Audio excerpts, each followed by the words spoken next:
My name is Millie. For 10 years, I lived my life in the quiet shadows of a house that never felt like home.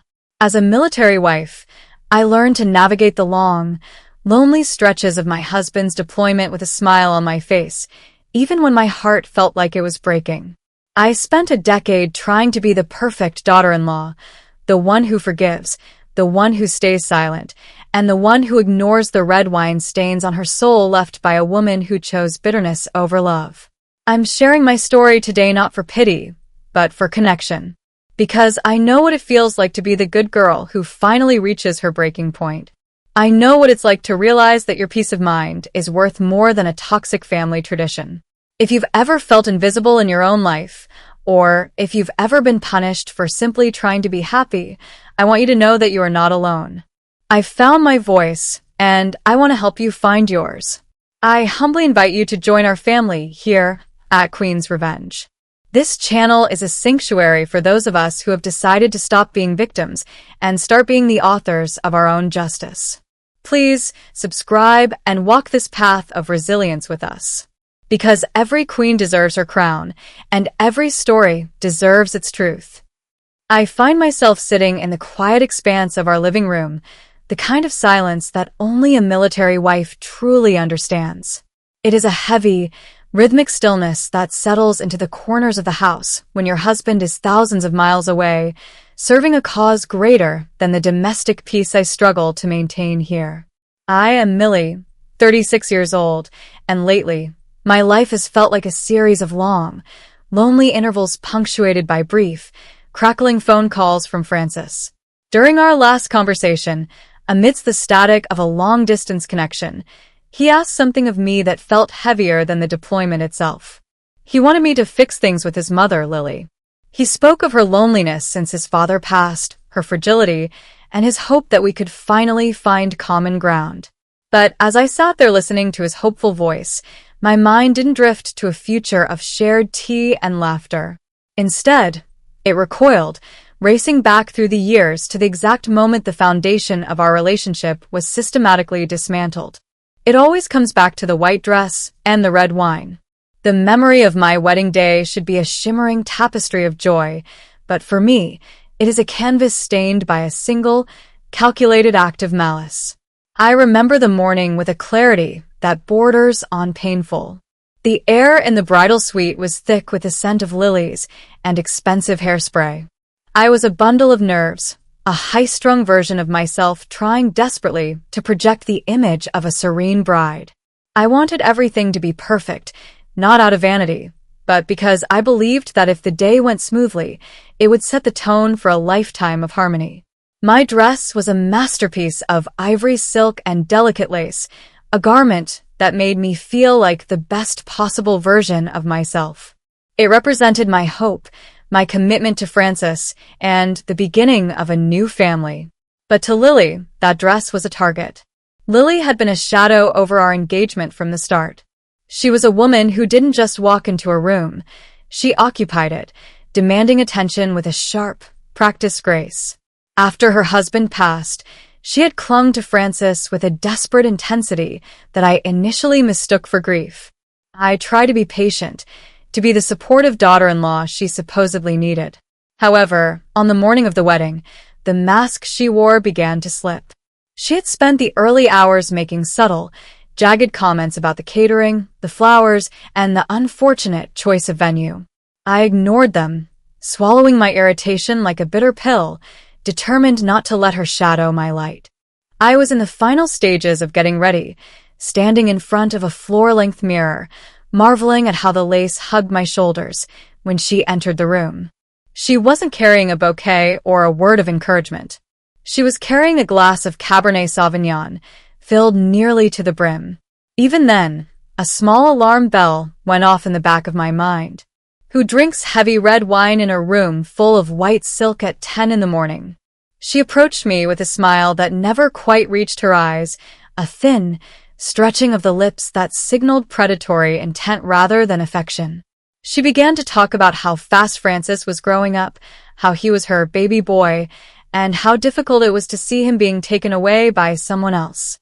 I tried to redirect the conversation, offering a soft smile and a comment about how we weren't losing anyone, only gaining family. I remember reaching out to touch her arm, a gesture of peace, but she stepped back abruptly. The movement was too sharp to be accidental. In what felt like a choreographed sequence in slow motion, her hand jerked. The deep, dark liquid rose from the glass in a perfect, horrifying arc. I watched, paralyzed, as the wine splashed across the bodice of my dress, soaking through the intricate lace and blooming like a grisly wound across the ivory silk. The coldness of the liquid hitting my skin was a physical shock, but the look on her face was what truly froze my blood. For a split second, before she rearranged her features into a mask of horrified clumsiness, I saw it, a flash of pure, unadulterated triumph. Her eyes weren't wide with shock. They were sparkling with the thrill of a successful hit. The room erupted into chaos. My bridesmaids rushed forward with soda water and white cloths, their voices a frantic blur of, "Oh my God," and "Get some salt." I stood there, rooted to the spot, looking down at the ruin of my wedding day. Lily began her performance immediately. She wailed about her butterfingers and how her nerves were simply shot because she was so emotional about her son. She apologized with a theatricality that turned my stomach, her voice rising in a pitch of fake distress that was designed to make her the victim of the accident. But I stayed silent. I didn't scream and I didn't cry. I simply looked at her, and in that moment, the veil was lifted. I realized that this wasn't an unfortunate mishap. It was a declaration of war. She hadn't just ruined a dress. She had attempted to stain my memory of the most important day of my life. We managed to dull the stain to a faint, ghostly pink after hours of frantic scrubbing, but the damage was done. For the rest of the ceremony and the reception, I felt the weight of that mark. Every time someone congratulated me, I felt the phantom dampness of the wine. Every time I looked at Francis, I saw the mother behind him who would stop at nothing to assert her dominance. I realized then that Lily didn't want a daughter-in-law. She wanted an adversary she could defeat. She wanted to prove that she could enter my most sacred spaces and leave a mess that I would be forced to clean up. The wine incident became the foundational myth of our relationship, the bitter root from which every subsequent interaction grew. In the years that followed, the tension only solidified. It moved from overt acts of sabotage to the more insidious realm of passive aggression. Every holiday dinner was a minefield. She would make comments about my cooking, my career, and eventually, my inability to keep Francis home, where he belonged, as if his military career were a personal failure of mine rather than a noble calling. She perfected the art of the backhanded compliment, the kind that sounds like praise to an outsider but feels like a needle prick to the recipient. To the rest of the family, she was the grieving widow trying her best. To me, she was the woman who had smiled while she poured blood-red wine onto my hopes. I distanced myself, creating a fortress of politeness that kept her at arm's length. I stopped sharing my inner thoughts, stopped inviting her into my personal space, and stopped expecting anything from her other than the bare minimum of civility. This was the status quo that worked, a cold peace that allowed me to survive. But now, with Francis deployed and his heart aching for a family unity that never truly existed, he was asking me to tear down those walls. He didn't see the twinkle in her eye that morning. He only saw his mother's tears on the webcam. He didn't feel the cold silk on his skin. He only felt the warmth of nostalgia. As I sat in my quiet house, the memory of the dress finally faded, replaced by the reality of my husband's plea. I knew that for his sake, I would have to try. I would have to step back onto that battlefield, knowing full well that Lily hadn't changed. She hadn't grown up or moved on. She had only been sharpening her knives in the silence. I agreed to call her, to try and bridge the gap, but as I reached for the phone, I felt a familiar shiver of apprehension. I knew that opening the door to Lily was like inviting a storm into a glass house. I was 36, resilient and strong, but some wounds, like red wine on white lace, never truly disappear. They just wait for the right light to show their ugly, permanent shape. I was about to give her another chance to ruin things, and deep down, I feared that this time, she wouldn't stop at the dress. She would go for the whole house. The silence of a house during a deployment is not a hollow thing. It is dense, heavy with the weight of everything left unsaid and all the physical space that one person used to occupy. Living in this rented house alone while Francis is stationed overseas feels like living in a museum dedicated to a life that is currently on pause.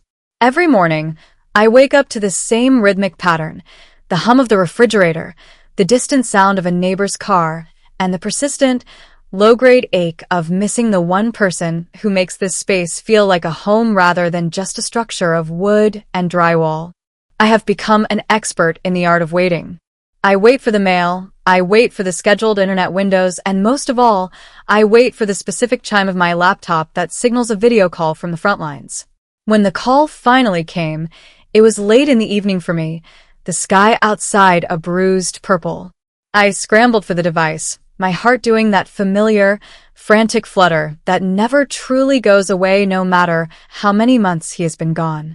When his face finally flickered onto the screen, pixelated and framed by the harsh, fluorescent lighting of a military base, the breath I didn't know I was holding finally escaped.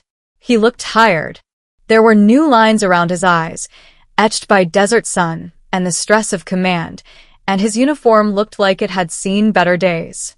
But his smile was still the same, the quiet, steady anchor that had kept me grounded through 10 years of marriage.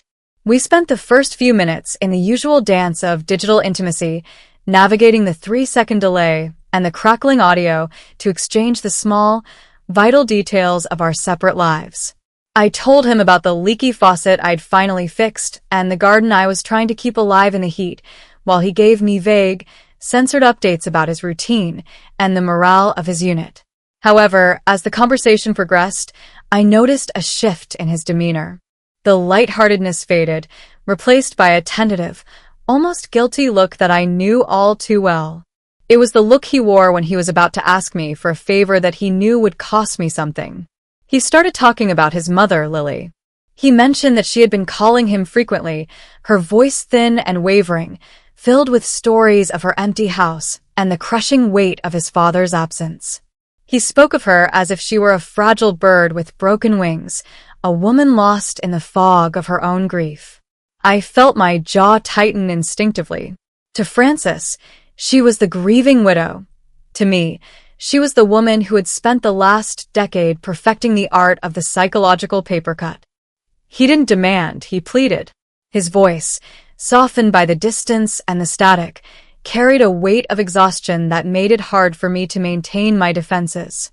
He told me that his deployment had given him too much time to think about the people he loved, and it hurt him to know that the two most important women in his life were essentially strangers living in a state of Cold War. He suggested, or rather, he hoped, that I could find it in my heart to reach out to her again. He wanted us to use each other for company, to bridge the gap while he was away. He spoke about how much it would ease his mind to know that I wasn't alone and that his mother was being looked after. It was a brilliant, if unintended, emotional maneuver. He was linking my compliance to his own peace of mind while he was in a combat zone. I sat there, staring at the grainy image of my husband, feeling a profound sense of conflict. Every fiber of my being wanted to remind him of the wine incident, of the years of snide remarks about my career, and the way his mother looked at me as if I were a temporary intruder in her son's life. I wanted to tell him that peace with Lily wasn't a matter of effort, but a matter of surrendering my own dignity to a woman who thrived on conflict. But then I looked at the dark circles under his eyes. I saw the way he leaned toward the camera, desperate for some semblance of domestic harmony to hold onto while he navigated the chaos of his professional world. He had enough to worry about without being caught in the middle of a petty family feud. He was thousands of miles away, putting his life on the line, and all he was asking for was for me to try to have tea with an old woman who happened to be his mother. The silence stretched between us, filled only by the hum of the satellite connection. I realized that my refusal would be a burden he would carry into his next mission, a nagging worry that he couldn't fix from across the ocean. My love for Francis had always been my greatest strength, but in this moment, it felt like a vulnerability that Lily was inadvertently exploiting. I thought about the house, the empty rooms, and the long months still ahead of us. Perhaps, I told myself, she had changed. Perhaps the loss of her husband had truly humbled her, peeling away the layers of bitterness and leaving something softer underneath. It was a lie I told myself to make the pill easier to swallow, but I needed to believe it if I was going to say yes. I let out a long, ragged sigh that I hoped the microphone wouldn't pick up. I told him that I would try. I didn't promise a miracle, and I didn't promise that we would become best friends overnight, but I promised him an effort. I told him I would reach out, invite her over, and attempt to find some common ground, if only for his sake. The relief that washed over his face was instantaneous. It was as if I had personally lifted a heavy rucksack off his shoulders. He called me his brave girl, a term of endearment that usually made me swell with pride but currently made me feel like I was volunteering for a suicide mission. He thanked me profusely, promising to make it up to me when he returned, his voice filled with a renewed energy that almost made the sacrifice feel worth it. We ended the call shortly after, the screen going black and leaving me once again in the heavy silence of the living room. The excitement of seeing him had been replaced by a lingering sense of dread. I had just signed a contract with a woman I didn't trust, all to satisfy the idealistic hopes of a man who saw the best in everyone, even his mother. I walked to the window and looked out at the streetlights, feeling a strange sense of irony. Here I was, a woman who prided herself on her independence and her ability to navigate the complexities of military life, and yet I had just agreed to walk back into a lion's den because I couldn't say no to the man I loved. I knew the reality of what lay ahead.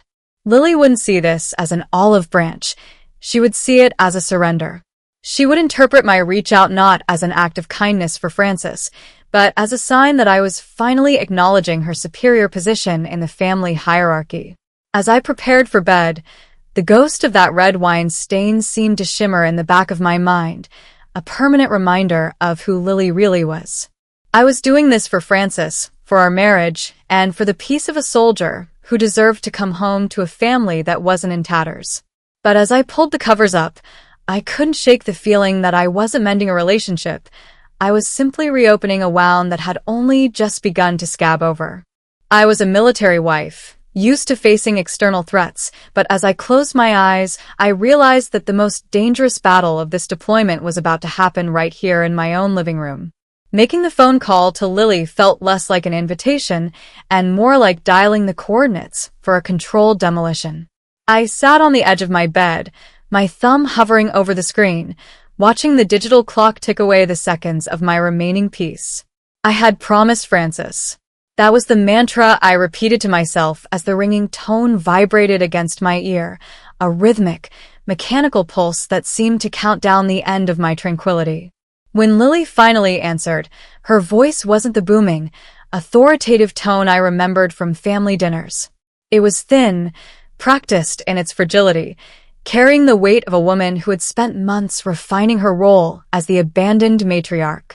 She accepted my invitation with a sigh that could have been heard across state lines, a sound that managed to convey both a reluctant fine and a deep-seated grievance that I hadn't called sooner. Our first few meetings were conducted with the stiff, unnatural grace of two actors who hated each other but were forced to share a stage for a long-running production.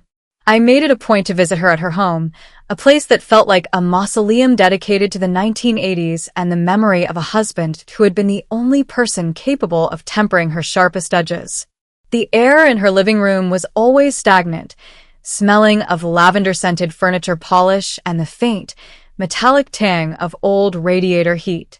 We sat on her plastic-covered floral sofa, sipping tea that was always just a bit too hot, and discussed the only thing we had in common, Francis. We traded stories about his childhood and his recent letters, carefully navigating the minefield of our history. For a brief, deceptive window of time, I actually allowed myself to believe that the wine incident was a ghost that had finally been laid to rest. I saw her dabbing her eyes at a photo of Francis in his dress blues and felt a genuine pang of sympathy. Maybe grief really had softened her. Maybe I was being the cynical one. However, The honeymoon phase of our reconciliation lasted exactly 3 weeks. It didn't end with a bang or a spectacular argument. It eroded, one tiny, calculated grain of sand at a time. It started with the helpful observations. Lily had a way of looking at me, a slow, vertical scan from my shoes to my hairline, that made me feel like a building inspector had just found a dozen code violations in my personality. She began to comment on my appearance with a tone of faux concern that was far more damaging than an outright insult. She would lean in, her jewelry clinking like small, silver weapons, and whisper about how tired I looked or how brave I was to let my roots grow out while my husband was away. To anyone else, it sounded like a mother-in-law worrying about a stressed wife. To me, it was a reminder that she was watching for any sign of weakness, any crack in the armor I had built to survive the deployment. As the weeks progressed, the jabs became more frequent and more surgically precise. She began to weaponize her house against me. During one afternoon visit, she spent 20 minutes lamenting the state of my current rental home, comparing it unfavorably to the stately manner in which she had raised Francis. She spoke about the importance of a wife providing a sanctuary for a returning soldier, her eyes drifting pointedly to my chipped manicure or the way I leaned back too comfortably in her presence. Every word was a needle prick. She never raised her voice. She never said anything that I could explicitly report back to Francis as an attack.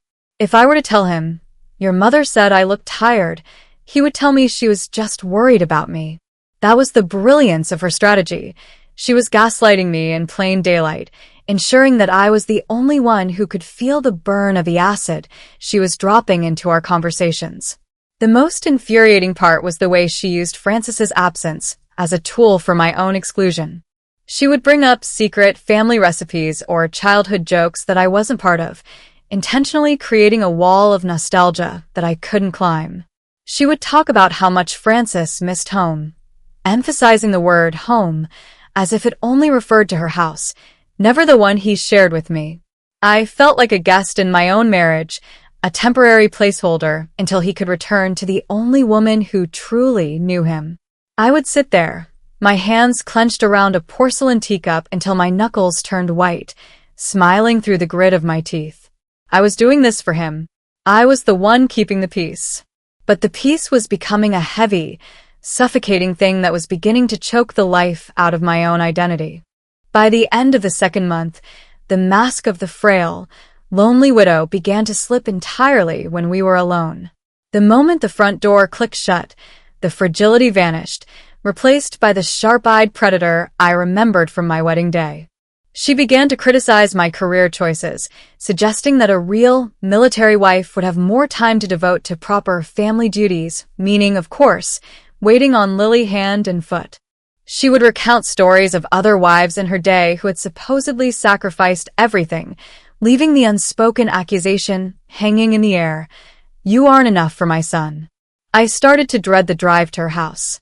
The closer I got to her street, the more I felt a physical weight settling onto my chest, a tightness in my throat that made it hard to breathe. I was voluntarily walking into a cage every Tuesday and Thursday, allowing a woman who despised me to pick apart my life bit by bit. I noticed that she only did this when there were no witnesses. If a neighbor stopped by, or if we were in a public cafe, she was the picture of maternal grace, patting my hand and telling everyone how supportive I was being. The duality of her behavior was exhausting. It required a level of mental gymnastics for me to stay calm that I didn't think I possessed. I felt like I was being slowly erased, replaced by the version of Millie that Lily wanted the world to see, a struggling, slightly incompetent girl who was lucky to have such a wise, patient mother-in-law to guide her. My resilience, the very thing Francis admired in me, was being rebranded as stubbornness or insensitivity in Lily's narrative. One afternoon, the tension nearly reached a breaking point over something as trivial as a decorative pillow. I had brought her a small gift, a high-quality silk cushion for her armchair, thinking it might brighten the room. She looked at it as if I had handed her a dead rodent. She didn't say she hated it. Instead, she sighed and murmured about how modern tastes were so aggressive and how some people just didn't understand the sanctity of tradition. She then spent the next hour talking about a similar pillow Frances's father had bought her 30 years ago, effectively burying my small gesture under a mountain of superior history. It was a masterclass in devaluation. I realized then that no matter what I did, no matter how many hours I spent listening to her, how many errands I ran for her, or how much I swallowed my pride, I would never be more than the girl who ruined the white dress. I was trapped in a cycle of performative kindness that was feeding her ego while starving my soul. Every try I made was met with a dig. Every olive branch I extended was snapped in half and used to poke at my insecurities. I was becoming a ghost in my own life, hushed and cautious, terrified of giving her more ammunition to use against me. The fragile truce was a lie. It was a siege, and Lily was winning. As I drove home from her house that day, the silence of my car felt like a sanctuary, but I knew it was only temporary. I had promised Frances I would mend this relationship, but as I looked at my reflection in the rearview mirror, I saw someone I barely recognized, a woman whose light was being systematically dimmed by a woman who refused to let go of a grudge. The true colors were fully visible now, and they were the same dark, staining shade as that wedding day wine. The drive to Lily's house that afternoon felt like a slow crawl toward a guillotine. The humidity of the day seemed to cling to the interior of my car, and no matter how high I turned the air conditioning, I couldn't shake the cold, damp feeling in the pit of my stomach. My jaw was so tightly clenched that a dull ache had begun to throb behind my ears, a physical manifestation of the weeks I had spent swallowing my pride and biting my tongue. I had been a good girl. I had been the supportive daughter-in-law. I had played the role Frances asked of me until the costume felt like it was strangling me. As I pulled into her driveway, the sight of her perfectly manicured lawn and the smug, floral curtains in her front window felt like a personal affront. I was done with the performance, though I didn't quite know it yet. I thought I was just there for another 2 hours of psychological endurance training. The atmosphere inside the house was, as always, suffocatingly curated. Lily was waiting for me in the kitchen, the kettle already whistling its shrill, piercing note. She looked particularly sharp that day, her hair set in stiff, unyielding waves and her eyes hooded with that familiar expression of weary disappointment. She didn't offer a greeting so much as a catalogue of my flaws. She noted the way I parked, the distracted look in my eyes, and the fact that I had arrived 3 minutes later than usual. She moved with a practiced, frail elegance as she poured the tea, but I noticed the steady strength in her hands. There was nothing fragile about her. She was as hard as the porcelain she handled with such exaggerated care. I took my seat across from her, the steam from the cup rising between us like a misty barrier. The tea was bitter. Whether she had oversteeped it or it was simply the metaphorical reflection of the company, it tasted of ash and bile. For the first 20 minutes, I listened to her monologue. She spoke about her sacrifices, the loneliness of her widowhood, and the burden of having a son who was constantly put in harm's way. Then, she turned the needle toward me. She began to imply, with a surgical precision she had spent a decade honing, that my presence in Frances's life was a distraction that he couldn't afford. She suggested that perhaps if I were a different kind of wife, a truer partner, he wouldn't feel the need to stay deployed for so long. She hinted that his dedication to the military was a subconscious escape from the home I had provided. Something in me finally snapped. It wasn't a sudden explosion, but rather the sound of a structural support beam finally giving way under too much weight. The heat that rose in my chest was unlike anything I had felt before. It was a white-hot clarity that burned away the brave girl facade Frances loved so much. I set my teacup down with a sharp clack against the saucer, the sound echoing in the quiet kitchen like a gunshot. I looked at her, really looked at her, and saw the small, expectant smirk playing at the corners of her mouth. She wanted a reaction. She wanted me to crumble or to plead. She didn't expect me to fight back. I started speaking, and for the first time in 10 years, I didn't filter my thoughts for the sake of family harmony. I told her that I was tired of the theater. I addressed the wine incident, not as a mishap, but as the calculated act of sabotage it truly was. I laid out every snide remark, every passive-aggressive jab, and every tiny humiliation she had forced me to endure since the day I met her. My voice wasn't shrill. It was low and vibrating with the force of a decade's worth of suppressed rage. I told her that her grief wasn't a license to be a tyrant, and that her loneliness was a direct result of the walls she built with her own bitterness. I saw the shock register in her eyes, followed quickly by a flash of genuine, ugly hatred. The mask was off now. The conversation escalated into a full-blown war of words. The kitchen, once a sanctuary of polite tension, became a battlefield. We were both standing now, our voices rising until they filled the small house, bouncing off the floral wallpaper and the framed photos of a son who would have been horrified to see us like this. She accused me of being ungrateful, of stealing her boy, and of being a parasite on the family name. She shrieked that I would never be good enough, that the wine on my dress was a sign from God that I was a stain on their lives. I countered with the truth, that she was a woman so terrified of being forgotten that she tried to destroy anything she couldn't control. I told her that Francis didn't stay away to escape me. He stayed away because the version of home she represented was a suffocating cage of guilt. The air in the room felt thick, almost impossible to breathe.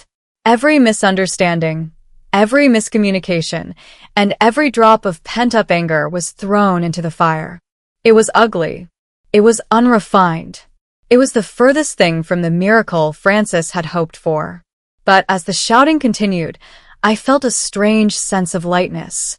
The burden of being the bigger person was falling away, piece by piece. I realized that by trying to mend this relationship, I had been trying to glue together a shattered vase with my own blood. It was never going to hold. There was no common ground with a woman who viewed my existence as a personal defeat. Eventually, the energy in the room spent itself. We stood panting, staring at each other across the wreckage of the tea service. The silence that followed was heavier than the shouting had been. It was the silence of a grave.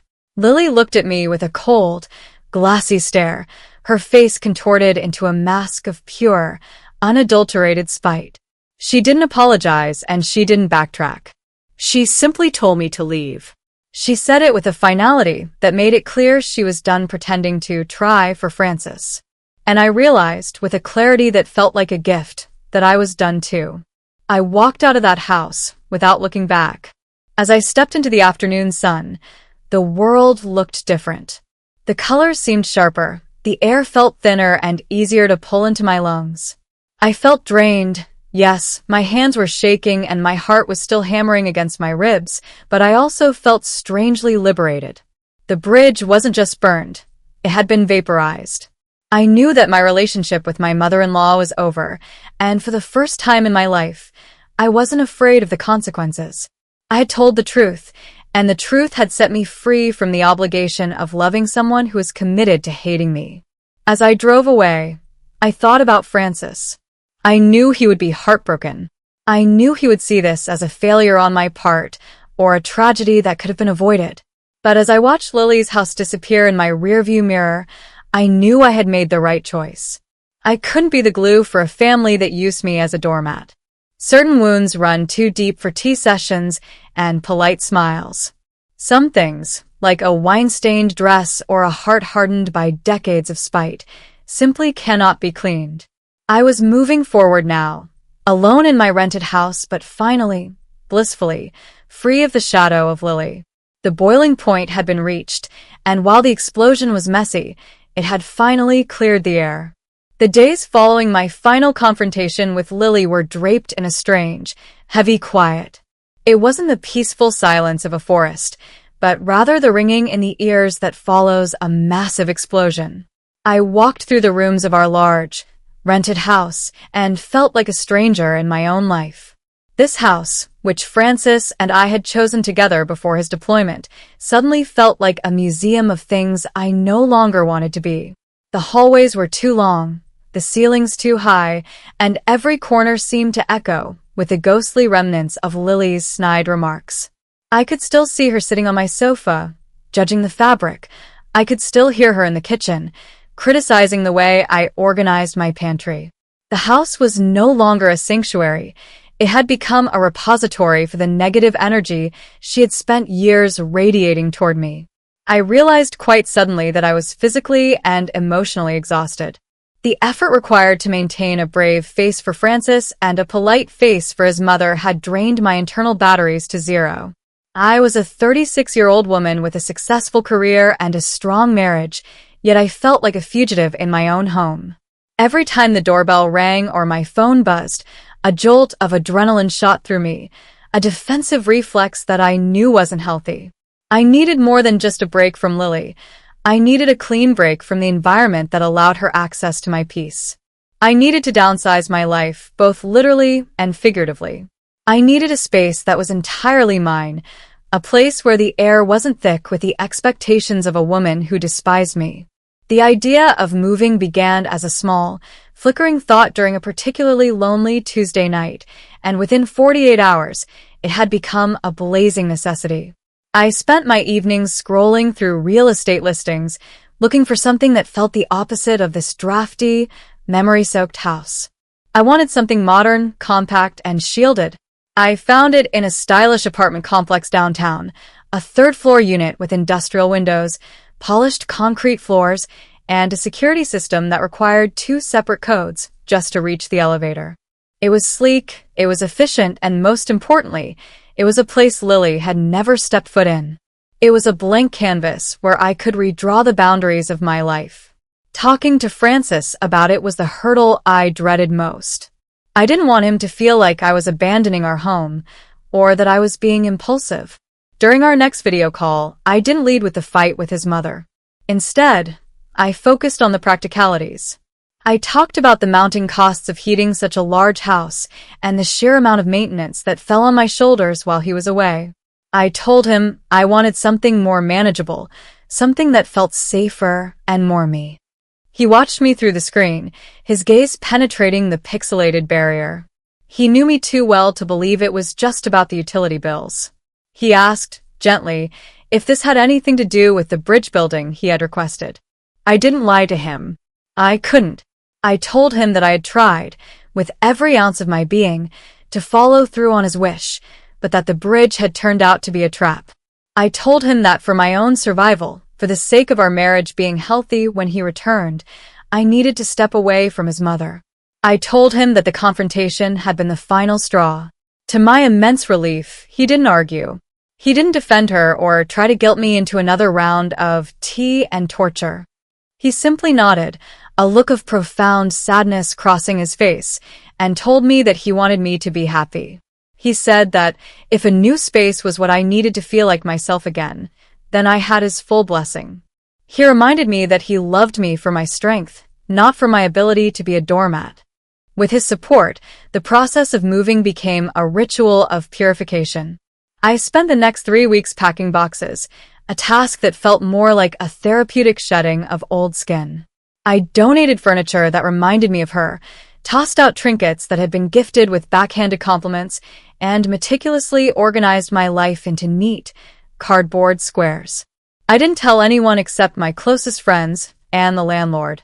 Most importantly, I didn't tell Lily. I made a conscious, tactical decision to keep my new address a secret. I knew that if she had it, she would find a way to infest the new space with her presence. I wanted her to think I was still in the old house, trapped in the same patterns she had spent a decade establishing. It wasn't about being petty. It was about creating a sanctuary where she simply didn't exist. The move itself was swift and silent. On a gray Saturday morning, a team of professional movers cleared out the rented house in a matter of hours. As I did the final walkthrough of the empty rooms, I felt a massive weight lift from my shoulders. The echo of my footsteps on the hardwood floors didn't sound lonely anymore. It sounded like progress. I handed the keys back to the landlord and drove toward my new life, watching the old neighborhood disappear in the rearview mirror. I felt like I was entering a witness protection program for my own soul. When I unlocked the door to my new apartment, the scent of fresh paint and new beginnings greeted me. It was half the size of the house, but it felt 10 times more expansive. The large windows looked out over the city lights, providing a sense of connection to the world without the intrusion of suburban gossip. I spent the first few nights sleeping on a mattress on the floor, surrounded by boxes, but I had never felt more at home.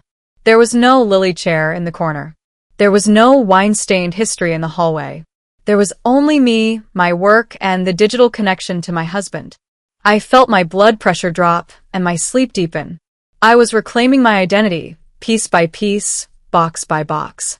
I decided that Lily could continue to direct her venom at the old house. I didn't update her on my life, and I didn't respond to her sporadic, baiting text messages. I let her believe that I was still the same Millie, sitting in the same living room, waiting for the next blow.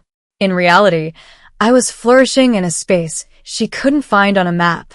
I spent my time decorating the apartment with things that made me happy: bright colors, modern art, and a collection of plants that thrived in the afternoon sun.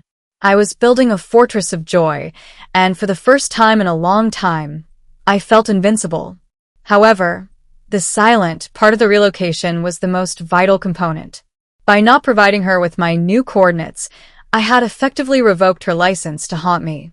I knew that eventually, the truth would come out, or she would try to show up at the old house and find it empty, but I didn't care. That was a problem for future Millie. Present Millie was too busy enjoying the taste of freedom. I was 36, and I was finally learning that peace of mind isn't something that is given to you. It's something you have to seize and defend with everything you've got. As I sat on my new balcony, watching the sunset over the skyline, I realized that I wasn't just hiding from a toxic woman. I was stepping into the light of my own making. 3 months is a curious amount of time. It is just long enough for a space to stop feeling like a temporary shelter and start feeling like an extension of one's own soul. In the 90 days since I handed over the keys to that drafty, memory-laden house, my life has undergone a quiet but radical transformation. My new apartment, with its towering industrial windows and the way the morning light hits the polished concrete floors and long, golden slats, has become more than just a home.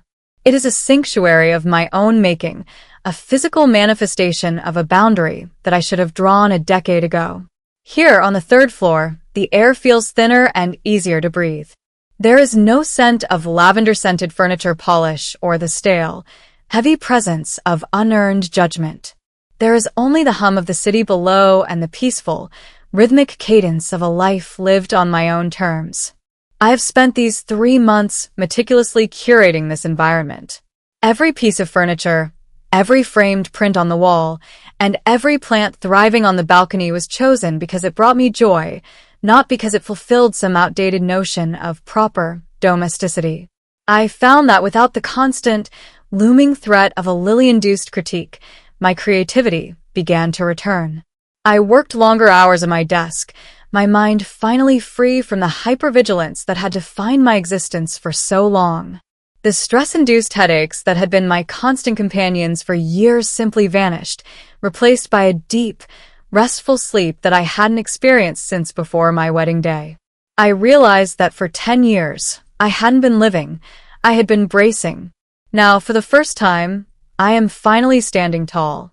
Francis and I have settled into a new rhythm of communication. During our video calls, he remarks on how different I look, how the light has returned to my eyes, and how the tension has drained from my shoulders. He doesn't ask about his mother as much anymore. I think, in the quiet spaces between our words, he understands that a choice was made, and that by supporting my move, he chose my well-being over a toxic tradition. He still speaks to her, of course, and I imagine she fills his ears with tales of her continued martyrdom, but it no longer touches me. I have moved out of the range of her weaponized sorrow. I am a ghost to her now, a figure from a past life she can no longer reach, and the anonymity of my new address is the greatest gift I have ever given myself. As my 36th birthday approached, I felt a sense of excitement that I usually associated with childhood. For years, my birthday had been a logistical nightmare, a day that Lily invariably tried to co-opt. She would insist on a family dinner at her house, where she would serve food she knew I didn't like and spend the evening reminiscing about Francis's ex-girlfriends or pointing out how much older I was getting. It was never about me. It was about her asserting her place at the head of the table. But this year, the table had changed. This year, my birthday was going to be a celebration of my own resilience, a victory lap after a decade of endurance. I planned a getaway with 3 of my closest friends, women who had stood by me through every deployment and every wine incident. We decided on a week in the sun, far away from the gray humidity and the stagnant politics of my old life. But before we flew out, I wanted them here, in my fortress. I wanted to fill these rooms with the sound of genuine laughter and the clinking of glasses that didn't hold a hidden agenda. The plan was simple: a pre-trip hangout at my apartment, a night of packing and cocktails, and a shared ride to the airport at the crack of dawn. It was to be the ultimate housewarming meets birthday bash, a way to christen this space with the kind of energy it deserved. The night of the hangout arrived with a crisp, evening breeze that ruffled the curtains of my open windows. My apartment looked beautiful. I had laid out a spread of cheeses, fruits, and artisanal crackers, things Lily would have called pretentious, but which I found delightful. My friends arrived in a whirlwind of colorful suitcases and exuberant hugs, their voices immediately filling the high ceilings with a vibrant, chaotic warmth. We sat on my oversized sectional, the city lights twinkling behind us like a private light show, and toasted to 36 years of life and the glorious freedom of the future. There was something profoundly healing about seeing my friends occupy this space. As they wandered through the rooms, admiring the decor and commenting on the vibe, I felt the last lingering shadows of the old house being chased away. We talked about everything and nothing: the upcoming trip, our careers, the books we were reading, and the shared history that bound us together. For hours, I didn't think about Francis being away, and I certainly didn't think about Lily. I was surrounded by people who loved me for who I was, not for how well I could be molded into a subservient daughter-in-law. We were 4 independent women at the height of our lives, and the world felt vast and full of possibility. As the night progressed, the living room became a staging area for our vacation. Open suitcases lay on the floor like oversized clams, overflowing with swimsuits, sun hats, and the light, breezy fabrics of a tropical escape. We helped each other edit our wardrobes, debating the necessity of a 3rd pair of sandals and laughing at the sheer absurdity of how much we were trying to pack for 7 days. The atmosphere was one of pure, unadulterated joy. I felt a deep, resonant sense of gratitude. This was the life I had fought for. This was the peace I had reclaimed. I thought briefly about the old house, wondering if Lily had driven by it lately. I wondered if she sat in her stagnant living room, staring at her floral curtains, imagining me still there, still miserable, still under her thumb. The thought didn't bring me anger, only a mild, detached amusement. She was a woman trapped in a prison of her own making, while I was here, in a room full of light and laughter, preparing to fly across an ocean. I had changed the locks on my life, and she didn't even know she had lost the key. Around midnight, the energy settled into a cozy, mellow hum. We were all a little bit tired, a little bit tipsy, and thoroughly content. We decided to get a few hours of sleep before the 4 a.m. alarm would signal the start of our journey. As I walked around the apartment, blowing out candles and tidying up the stray wine glasses, I felt a profound sense of rightness. My 36th year was starting in a place of strength and clarity. I had survived the storm, I had rebuilt my home, and I was surrounded by a chosen family that made the word lonely feel like a foreign concept. I climbed into my bed, the sheets crisp and cool, and listened to the distant sounds of the city. Tomorrow, I would be on a beach. Tomorrow, I would be celebrating my birth in a place where no one knew the name Lily. I felt a smile tugging at the corners of my mouth as I drifted toward sleep. I was settled. I was happy. I was free. I had no way of knowing that while I was dreaming of white sand and turquoise water, the ghost of my past was preparing one final, desperate act of destruction. I had no way of knowing that my birthday was about to become the site of a spectacular, karmic collision. But in that moment, in the quiet safety of my new home, I was perfectly, blissfully unaware of the chaos that was heading toward an address I no longer lived at. The air in my new apartment was thick with the best kind of chaos. It was the night before my 36th birthday, and the space was a vibrant tapestry of open suitcases, discarded wrapping paper, and the rhythmic clink of ice against glass. My friends, Sarah, Elena, and Chloe, had turned my living room into a staging area for our tropical escape. We were less than 6 hours away from a ride to the airport, and the excitement was a physical presence in the room, a warm hum that made the city lights outside seem to twinkle in sync with our laughter. I looked around at the life I had built in these 3 short months, and for the first time in a decade, I felt entirely untouchable. The shadows of the old house, the weight of the wine incident, and the suffocating presence of Lily felt like artifacts from a museum I had long since stopped visiting. I was a new woman in a new fortress, and tonight, the world was small, bright, and perfectly contained within these walls. We were in the middle of a heated, laughing debate about whether one truly needs 4 different types of sunscreen for a 7-day trip when my phone, resting on the sleek marble kitchen island, let out a sharp, persistent buzz. It was a jarring sound, a mechanical intrusion into the organic warmth of our conversation. I didn't reach for it immediately.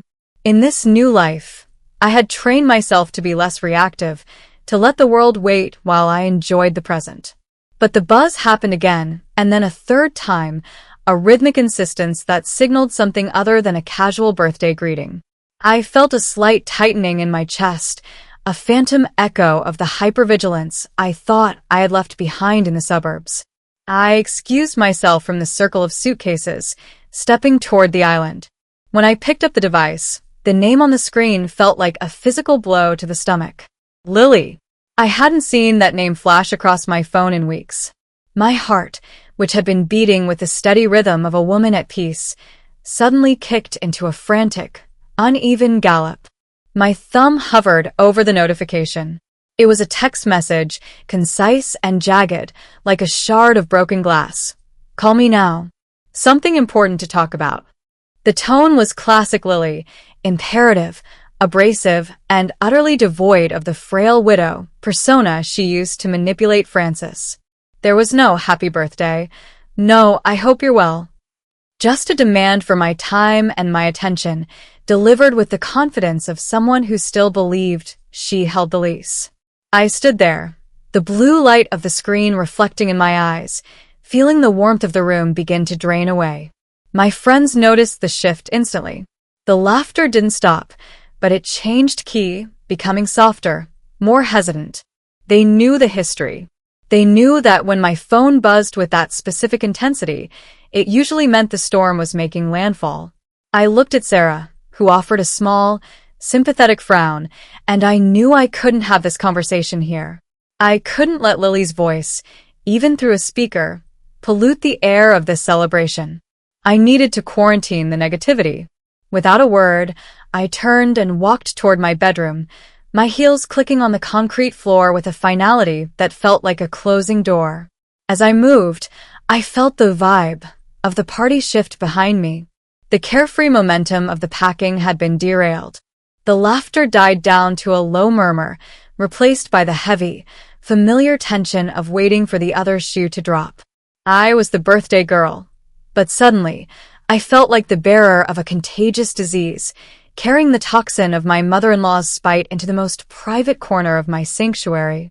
I stepped into my bedroom and pushed the door shut, the click of the latch sounding like the cocking of a hammer.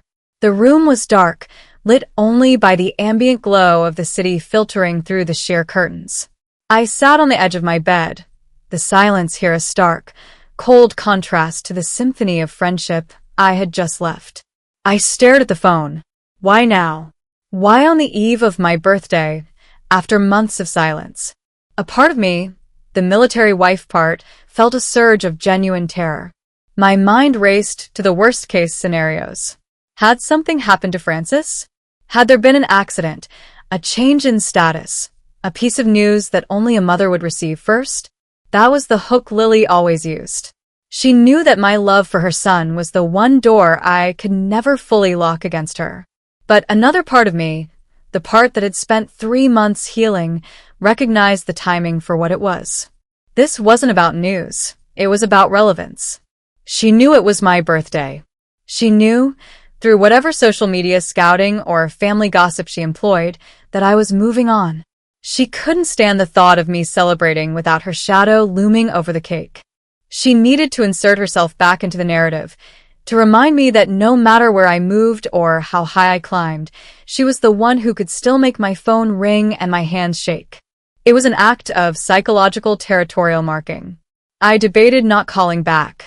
I debated turning the phone off and throwing it into the depths of my suitcase, leaving her to scream into the void while I sipped cocktails on a beach. But the uncertainty was a poison of its own. If I didn't call, I would spend the entire flight wondering if Frances was okay. I would spend my birthday trip waiting for the inevitable explosion. I realized that to truly be free of her, I had to face this final, desperate attempt at control. I had to hear the words so I could finally categorize them as garbage and throw them away. I took a deep, shuddering breath, trying to summon the version of Millie who had stood her ground in the kitchen 3 months ago. I reminded myself that I was no longer in her house. I was no longer in the house she knew. I was in a fortress of my own making, and she was nothing more than a voice in a box. I pressed the call button, the phone's glow illuminating the shadows of my room. As the ringing began, I felt a strange, cold detachment settle over me. The fear was still there, buzzing in the background, but it was being overtaken by a weary, sharp-edged resolve. The ringing continued 3, 4, 5 times. She was making me wait, a final petty power play to remind me who was calling whom. I looked at the suitcases visible through the crack in the door, a reminder of the life that was waiting for me once this was over. I thought about the sheriff who now lived in my old house, about the new furniture I had bought, and about the fact that Francis had told me he loved my strength. I wasn't the girl with the wine-stained dress anymore. I was the woman who had moved in silence, and tonight, Lily was about to find out exactly how much the world had changed while she wasn't looking. When the line finally clicked open, there was no greeting. There was only the sound of her sharp, rhythmic breathing, a predatory huff that signaled she was ready for the kill. I didn't speak first. I waited, my silence a wall I had built specifically for this moment. I could almost feel her frustration vibrating through the airwaves, the irritation of a woman who expected a frantic, "What's wrong?" and received only a cold, electronic void. The shadow of Lily had returned, but as I sat in the darkness of my new home, I realized that shadows only have power when you're afraid of the dark. And I had spent the last 3 months learning exactly how to turn on the lights. The silence on the other end of the line was a living thing, a cold, heavy presence that seemed to pulse with an ancient, familiar malice. I sat on the edge of my bed, my knuckles white as I gripped the phone, waiting for the first crack in the stillness. When Lily finally spoke, her voice wasn't the trembling, frail reed she used on Francis. It was a jagged edge, a low, guttural vibration that carried the weight of months of fermented spite. She didn't start with an explanation. She started with a condemnation. She called me a coward, a thief of her son's affection, and a woman who lacked the basic decency to respect the hierarchy of family. I listened, my heart hammering against my ribs, but I didn't interrupt. I let her bile pour into the room, realizing that she was finally, fully unmasked. There were no more pretenses of trying. The bridge wasn't just burned, she was pissing on the ashes. The insults were a smokescreen, a prelude to the true purpose of her call. I could hear a strange, manic energy in her breathing, a sharp, ragged hitch that suggested she was riding a high of adrenaline. She began to talk about my birthday, her voice dripping with a sarcasm so thick I could almost taste it. She mocked the idea of my celebration, calling it a pathetic attempt to play at being a grown-up while my husband was away doing real work. She mentioned that she had waited for an invitation, not because she wanted to come, she claimed, but because it was her right to be acknowledged. When the invitation never arrived, when the silence from my end became a permanent wall, she decided that if she couldn't be a part of the celebration, she would ensure there was nothing left to celebrate. That was when the conversation took a turn into the surreal. She began to describe, with a chilling, cinematic detail, how she had spent her evening. She told me that she had dropped by my home. In her mind, she was still referring to the large, rented house in the suburbs, the place where she had spent years marking her territory. She described the drive over, the way the streetlights looked, and how easy it had been to find the spare keys she knew I kept hidden in the faux stone by the porch. I felt a cold shiver run down my spine, not for myself, but for the sheer audacity of her intrusion. She spoke about entering the house with a sense of holy purpose, as if she were a crusader reclaiming a lost temple from an infidel. Then the bragging began. Her voice rose in pitch, becoming a frantic, rhythmic chant of destruction. She told me she had walked into the living room and seen the tacky decorations my friends had supposedly put up. She described how she had taken a kitchen knife to the streamers and balloons, popping them one by one like she was extinguishing my very spirit.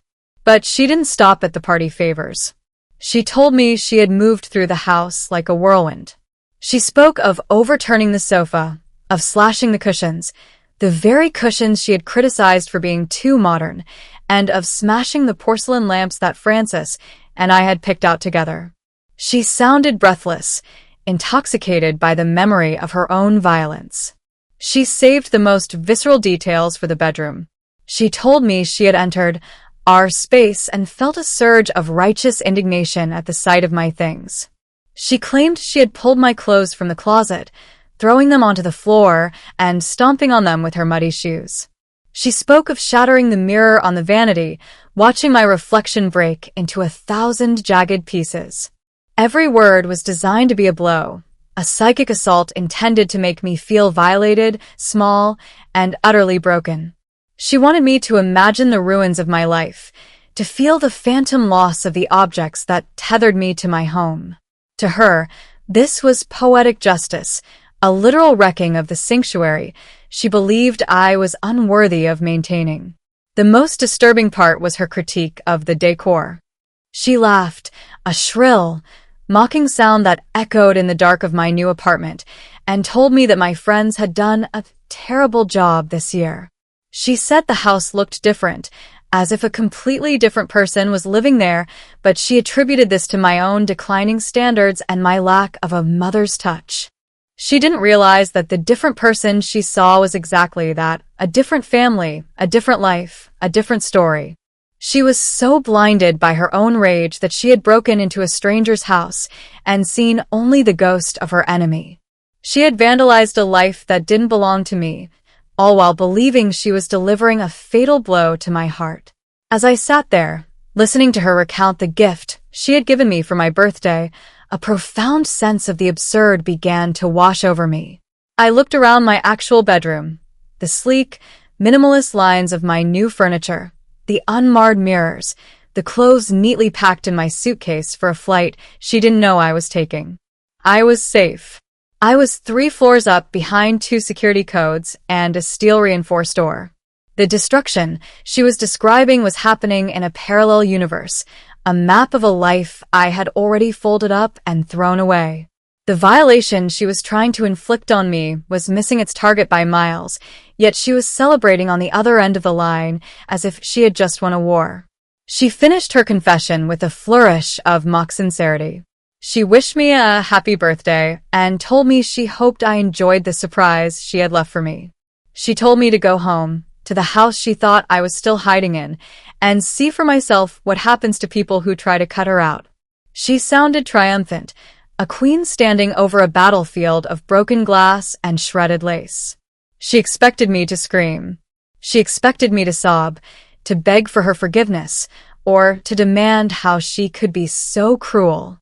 She wanted the satisfaction of my collapse, the audible proof that she still had the power to ruin everything I touched.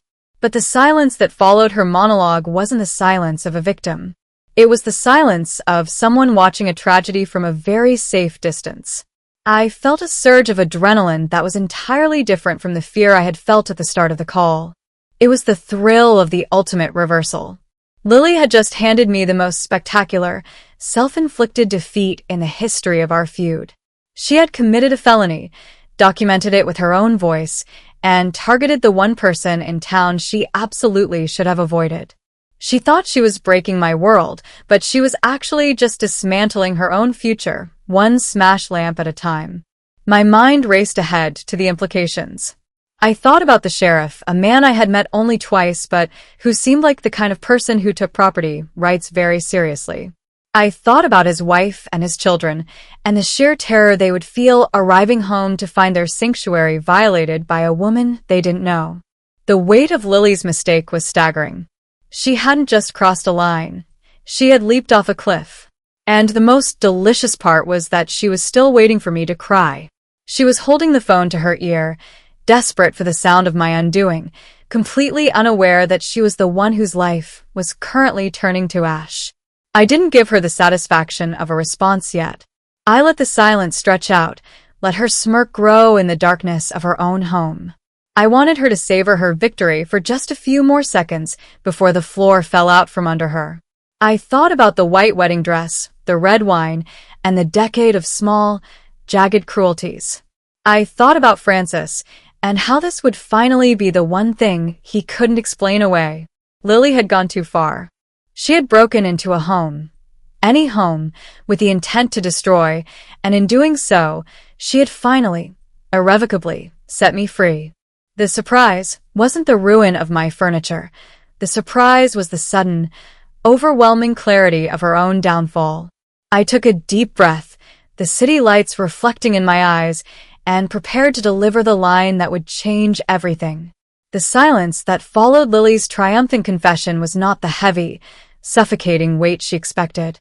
It was a vacuum, a hollow space that I found myself filling with something I hadn't felt in years, genuine, unadulterated amusement. It started as a small, jagged breath in the back of my throat, a tiny vibration of disbelief that quickly grew into a ripple of chuckles, and then, finally, a full-bellied laugh that echoed off the minimalist walls of my new bedroom. I sat there, clutching my phone in the dark, laughing so hard that my eyes began to water. It was the laugh of a woman who had just seen the villain of her life trip over her own cape and fall into a bottomless pit of her own design. On the other end of the line, the silence turned sharp and brittle. I could almost hear Lily's brow furrowing, her smirk faltering as she realized I wasn't weeping. She demanded to know what was so funny, her voice rising in a pitch of indignant confusion, but I couldn't stop. The sheer, cosmic irony of the situation was too perfect for words. When I finally regained my composure, my voice felt lighter than it had in a decade. I didn't yell, and I didn't trade insults. I simply told her that she was quite possibly the most foolish person I had ever met. I let the words hang in the air for a moment, savoring the way her breath hitched on the other side of the connection. I proceeded to peel back the curtain on the secret I had been guarding for 3 months. I told her that while she had been busy sharpening her knives and plotting her little birthday surprise, I had been living a completely different life. I revealed that the house she had just spent her evening destroying, the house with the tacky decorations and the different furniture, wasn't mine. I had moved out 90 days ago, scrubbing the last traces of her toxicity from the walls before handing the keys over to the landlord. The revelation hit the line like a physical weight. I could hear the gears turning in her head, the slow, agonizing realization that she had targeted a ghost. But I wasn't finished. I wanted her to understand the full magnitude of the grave she had dug for herself. I explained that the house wasn't just occupied by anyone, it was now the home of Sheriff Liam. He was a new man in town, a high-ranking law enforcement officer who had moved his family into that suburban neighborhood specifically for the peace and security it promised. I described the sheriff, a man I had met during the transition, a stern but fair individual who took the safety of his wife and children with a level of seriousness that bordered on the religious. I told her that he was likely on his way home at that very moment, perhaps expecting a quiet night of sleep before a long shift, only to find his front door breached and his sanctuary vandalized by a stranger. The shift in Lily's demeanor was instantaneous. The bravado, the spite, and the manic energy that had fueled her confession vanished, replaced by a cold, creeping dread that I could feel through the digital signal. Her voice, once a jagged edge, became a trembling, hollow whisper. She asked me if I was joking, her words tripping over each other in a desperate attempt to find a loophole in the reality I had just presented. I didn't give her one. I reminded her of her own words, how she had described the furniture as looking like it belonged to a completely different person. I told her that was because it did. She hadn't been stomping on my clothes. She had been ruining the wardrobe of a sheriff's wife. She hadn't been smashing my memories. She had been destroying the property of the most powerful lawman in the county. I could hear her start to shiver. It was a faint, rhythmic sound, the clattering of her teeth as the adrenaline of her victory was replaced by the sheer terror of her consequences. She began to stammer about it being a big misunderstanding, a phrase that felt laughably inadequate for a felony breaking and entering charge. She pleaded with me, her voice breaking into a sob, asking me to call the sheriff. She wanted me to tell him that it was all a family dispute, a mistake between a mother and her daughter-in-law. She wanted me to lie for her, to bridge the gap one last time by becoming her accomplice in the eyes of the law. Even in her moment of total collapse, she didn't apologize for trying to ruin my life. She only wanted me to save hers. I sat there, looking at my reflection in the dark window of my stylish, secure apartment, and felt absolutely nothing for her. No sympathy, no anger, no urge to rescue her from the fire she had lit. I told her that my hands were tied, just as Frances's hands were tied overseas. I reminded her that she had made her choice the moment she picked up that faux stone and let herself into a house that didn't belong to her. She had wanted to give me a surprise for my birthday, and now the universe was giving her one in return. I told her that she was on her own with this one, and that if I were her, I'd start looking for a very good lawyer, though even the best lawyer in the world couldn't erase the fact that she had just committed a violent intrusion on a peace officer's residence. The panic on the other end of the line became a full-blown meltdown. She wailed about her reputation, about what the neighbors would think, and about how Francis would react when he found out his mother was a common criminal. I listened to her unraveling with a detached, clinical interest. It was as if I were watching a play that had finally reached its inevitable, tragic conclusion. The woman who had spent a decade trying to make me feel small was now shrinking before my very ears, reduced to a terrified, desperate child facing the consequences of her own malice. She begged me one last time to help her fix it, but I simply shook my head, even though she couldn't see me.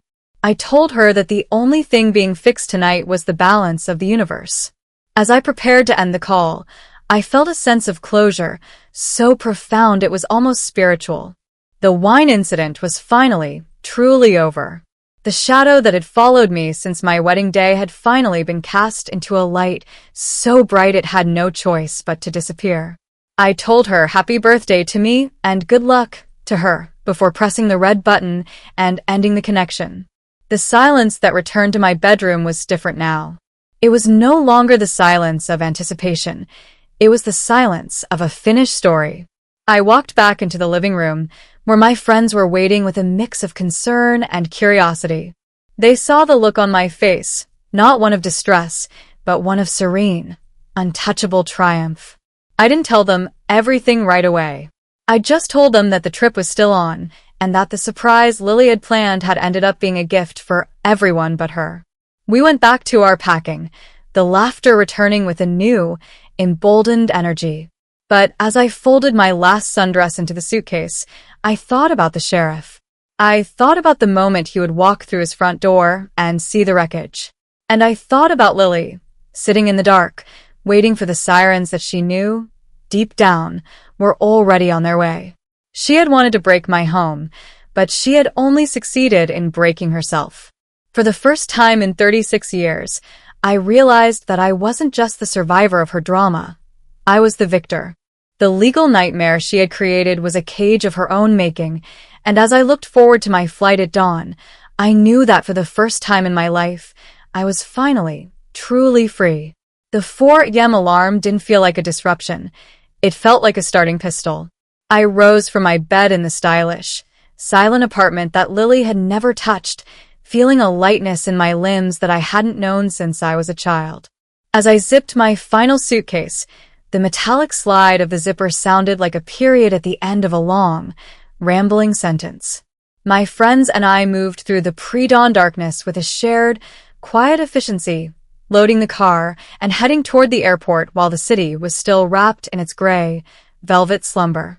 As the plane taxied down the runway and the wheels finally left the pavement, I felt a physical sensation of detaching from the earth, and with it, detaching from the decade of psychological warfare that had defined my life. By the time the cabin lights dimmed and we were cruising above a blanket of clouds, Lily was already a world away. Our destination was a sanctuary of turquoise water and white sand, a place where the air tasted of salt and hibiscus rather than bitterness and tea. For the first few days, I did something I hadn't allowed myself to do in years. I disconnected. I left my phone in the hotel safe, choosing instead to sink into the rhythmic pulse of the ocean. I spent my mornings watching the sunrise and my afternoons submerged in the cool, clear water, letting the salt scrub away the phantom grit of the wine incident. My 36th birthday arrived not with a forced dinner or a snide remark about my age, but with a breakfast of fresh mango and a toast from women who genuinely saw me. I realized then that I wasn't just celebrating another year of life. I was celebrating the first year of my freedom. However, curiosity eventually got the better of me. On the 3rd day, as the sun began to dip below the horizon, I retrieved my phone. The screen lit up with a deluge of notifications, missed calls, text messages, and social media pings from back home. The news had traveled fast through the small-town grapevine. It turned out that Sheriff Liam had returned home on the night of my birthday to find his front door ajar and his living room looking like a war zone. He hadn't called a family mediator. He had called the precinct. Lily hadn't even made it out of the driveway before the cruisers pulled in. She had been caught red-handed, still clutching a pair of shears she had used to shred the sheriff's curtains, her face a mask of panicked confusion. The details that followed were a masterclass in poetic justice. Because the property belonged to a law enforcement officer, the charges weren't just petty vandalism. They were escalated to felony breaking and entering with malicious intent. Lily had been processed like any other criminal, fingerprinted, photographed in a fluorescent-lit room that didn't care about her proper hair or her social standing, and placed in a holding cell. The irony was almost too much to bear. The woman who had spent 10 years trying to make me feel like a stain on her family's reputation was now the one with a mugshot. The news of her arrest had spread like wildfire, and with it, the truth about why she was there.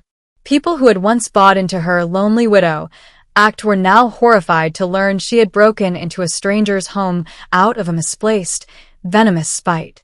The most telling part of the updates was the silence from the rest of the family. Lily had spent so long alienating people with her helpfulness and her sharp tongue that when the time came for someone to post her bail, there was no one in line. Her brother, a man who had usually humor her whims, reportedly told the local paper that he was done with the drama. Her bridge club friends had vanished. She was sitting in a jail cell, realizing for the first time that the fear she mistook for respect had left her utterly alone. She had no one to blame but herself, and for once, her theatrical tears didn't move a single soul. She was facing the full legal and social weight of her actions, and I felt a profound sense of peace, knowing that I wasn't the one tasked with fixing it. I finally reached Francis during a scheduled window. I didn't have to break the news he had already heard. His voice was different this time, heavy, but not with the usual plea for harmony. It was the voice of a man who had finally seen the sun through the clouds. He told me he was devastated by his mother's behavior, but more than that, he was deeply, profoundly sorry for ever asking me to endure it. He admitted that he had been blinded by his own hopes for a happy family, ignoring the reality of the woman his mother had become.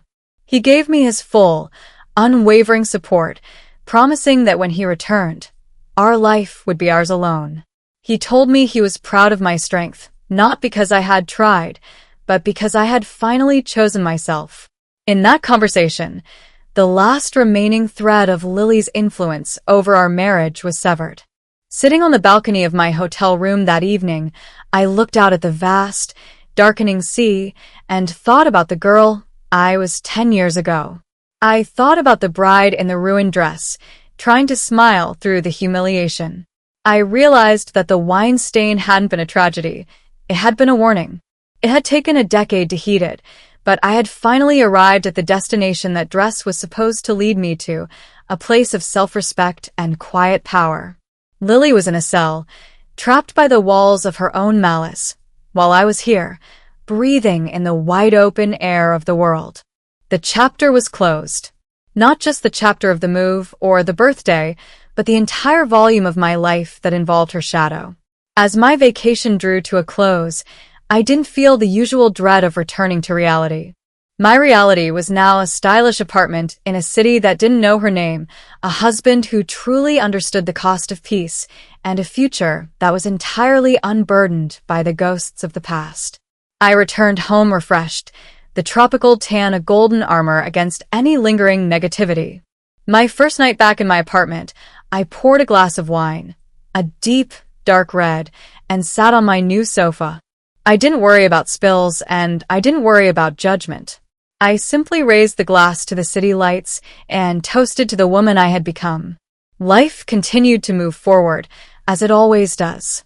Lily's legal troubles would drag on for months, a messy entanglement of court dates and fines that I followed only from the periphery of town gossip. She was eventually given a suspended sentence and a very stern lecture from a judge who had no patience for family feuds that involved home invasion. But for me, she was already gone. She was a footnote in a story that had become much larger and more beautiful than her spite. Francis and I grew stronger, our bond forged in the fire of this final conflict and tempered by the peace we had fought so hard to secure. I am Millie, and I am 36 years old. My wedding dress is long gone, and the wine stains of the past have finally been washed away by the clarity of the truth. As I look around my home, my true home, I realize that the best birthday present I ever received wasn't a trip or a party. It was the moment I stopped asking for permission to be happy and started building the fortress that made my happiness possible. The karma wasn't just in Lily's downfall, it was in my rise. And as the sun sets over the skyline, I know that for the first time in my life, I am exactly where I am supposed to be. Every story we share is a tribute to those who chose themselves. If you found value in Millie's journey today, please consider subscribing to Queen's Revenge. Your support helps us keep sharing these voices of strength and justice. Thank you for being here.